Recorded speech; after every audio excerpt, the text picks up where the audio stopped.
Oh, une nouvelle vidéo de Zino. Il va parler de quoi? De Marvel? Ah bon? Oui, encore. Bonjour, bonsoir, ça dépend à quel moment évidemment tu regardes cette vidéo. J'espère que tu vas bien, j'espère que tu es bien installé. Parce qu'aujourd'hui, on va pas parler d'une vidéo où on va discuter de certaines théories, ou par rapport à WandaVision ou quoi que ce soit. Non! Enfin, le sujet de la vidéo est lié à WandaVision, mais c'est pas une vidéo théorie. Enfin, si.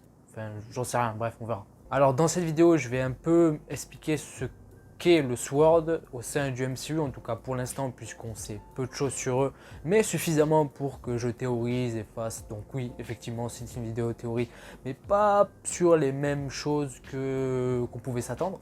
Mais évidemment, on va parler du Sword, comparer le Sword et le Shield, quel est l'impact qu'a le Sword et que n'avait pas le Shield, quel est l'impact qu'avait le Shield et que n'aura pas le Sword. Enfin, je vais différencier les deux et après partir dans certaines autres explications. Parce que oui, évidemment, le Sword est maintenant introduit grâce à la série WandaVision. On en sait très peu parce que on apprend plus de choses sur eux sur l'épisode 4 et l'épisode 5 et peut-être sur les épisodes ensuite et peut-être sur d'autres futurs projets du MCU, que ce soit dans certains films et dans certaines séries. Mais le Sword a peut-être été teasé depuis Spider-Man Far From Home et dans sa deuxième scène post-crédit, avec la scène où on apprend que en fait le Nick Fury de tout le film n'était pas réellement le Nick Fury que l'on connaît, puisque c'était Talos, personnage qu'on a introduit dans le film Captain Marvel, qui est un Skrull, donc qui avait pris l'apparence de Nick Fury durant tout le film.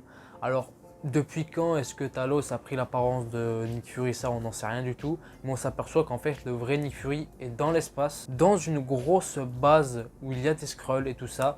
Donc ça pouvait teaser le Sword. Cette scène post-générique pouvait potentiellement teaser le Sword, même si cette scène a deux sens pour moi. Le premier, c'était surtout pour amener une certaine réponse ou une certaine théorie du pourquoi, du comment, en tout cas. La solution pour Peter Parker de s'innocenter sur le fait que sa véritable identité a été révélée et de s'innocenter du meurtre de Mysterio en contactant un Skrull et appelant les médias pour que ce Skrull là soit se change en Peter Parker et que le vrai Peter Parker mette le costume Spider-Man sans faisant l'inverse. Bref, pour moi cette scène avait deux sens. Le premier, celui que je viens de vous expliquer, et le deuxième qui pouvait potentiellement teaser le Sword avec ce fameux énorme vaisseau dans lequel Nick Fury a l'air de se trouver.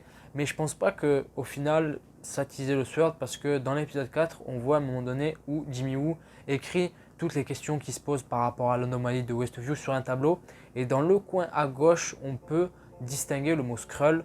Donc Jimmy Woo se pose la question, est-ce que l'anomalie de Westview avec cette bulle est quelque chose lié au Skrull? Donc on peut potentiellement se dire que le Sword et les Skrull n'ont pas forcément de lien, même si moi je pense que si, éventuellement. Mais bon, ça, on peut théoriser là-dessus, sur la scène post-générique de Spider-Man Far From Home, du Sword et tout ça. Bref, c'est libre à l'interprétation. Et aussi le mot Sword qui veut dire épée en anglais, vous avez vu, hein, je vous explique certaines théories concernant le MCU, je vous permets d'apprendre des choses et en même temps je vous fais cours d'anglais, je suis chaud, non? Bref, en tout cas, le Sword qui veut dire épée en français du coup, et pas en anglais, je crois que j'avais dit anglais tout à l'heure, bref, qui veut dire Sword en français, non, qui veut dire épée en français. En fait, c'est dû tout simplement parce que dans les comics, le Sword ont beaucoup de vaisseaux et l'un de leurs vaisseaux principaux, enfin leur vaisseau principal je crois, il a la forme d'une épée, tout simplement. C'est un vaisseau assez gros. Alors est-ce que c'est le vaisseau dans lequel se trouve Nick Fury à la fin dans la deuxième scène post-générique de Spider-Man Far From Home?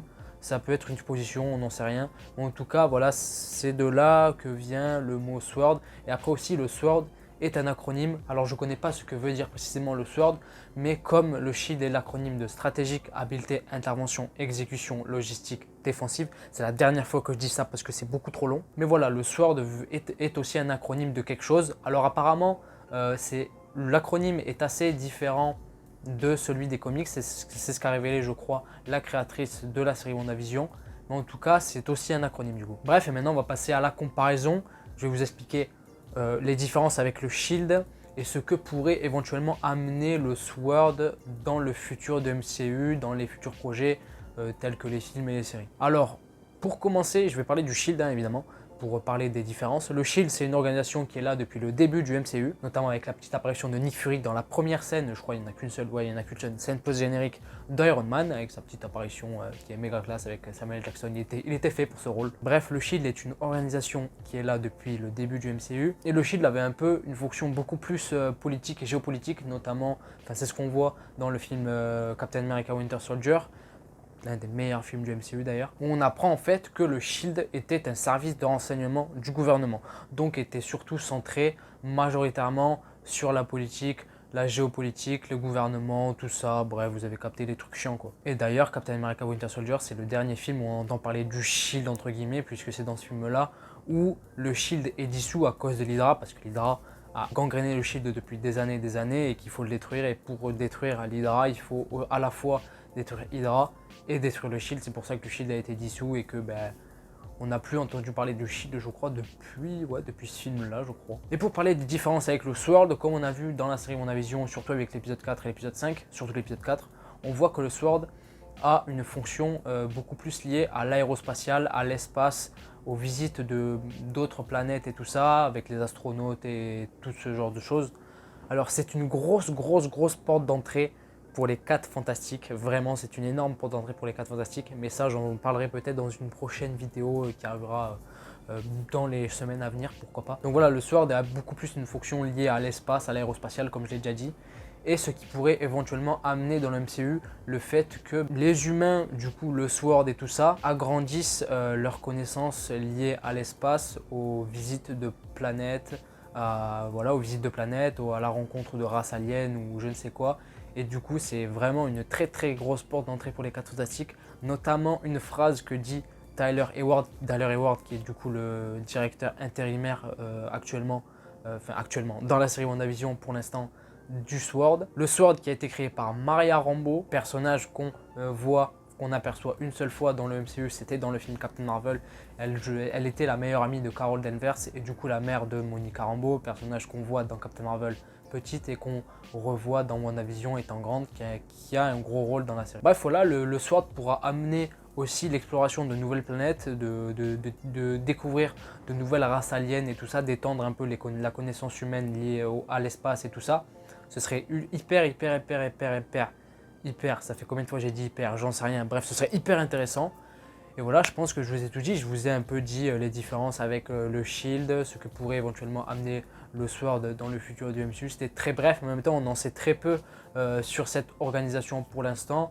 On en apprendra davantage je pense dans les futurs épisodes de la série WandaVision, mais dans les futurs films et séries de Marvel Studios, parce que bon, c'est une grosse organisation qui pourrait avoir un gros rôle au sein du MCU plus tard. Donc ce serait vraiment intéressant et ça va être obligé. De toute façon, on va découvrir un peu plus de choses concernant cette organisation. Donc en gros, pour résumer, pour faire un parallèle avec la vraie vie, pour que ce soit plus clair pour vous, le SHIELD, c'était plus le FBI et la CIA. Vous choisissez lequel vous préférez. Et le Sword, c'est plus la NASA. Voilà, clairement. Bref, voilà, c'était tout pour moi. Je sais pas combien de temps va durer cette vidéo. J'en sais rien du tout. C'était une vidéo qui vous informe un peu plus, qui peut vous permettre d'apprendre certaines choses et tout ça, ou peut-être pas du tout, peut-être que tout ce que je viens de vous dire là, vous le saviez déjà, j'en sais rien, bref. N'hésitez pas à partager tout autour de vous si la vidéo vous a plu, et n'hésitez pas à vous abonner, surtout ça m'aiderait énormément, ça me ferait extrêmement plaisir, et ça m'aiderait à avancer dans mon aventure YouTube qui débute pour l'instant et qui annonce de bonnes choses pour la suite. Bref, likez, commentez, dites-moi vous vos théories concernant le Sword, votre avis sur cette organisation, est-ce qu'elle vous plaît, est-ce qu'elle vous plaît pas, j'en sais rien, dites-moi tout ça. Et moi je vous dis à la prochaine. Je sais pas quand encore, mais à la prochaine.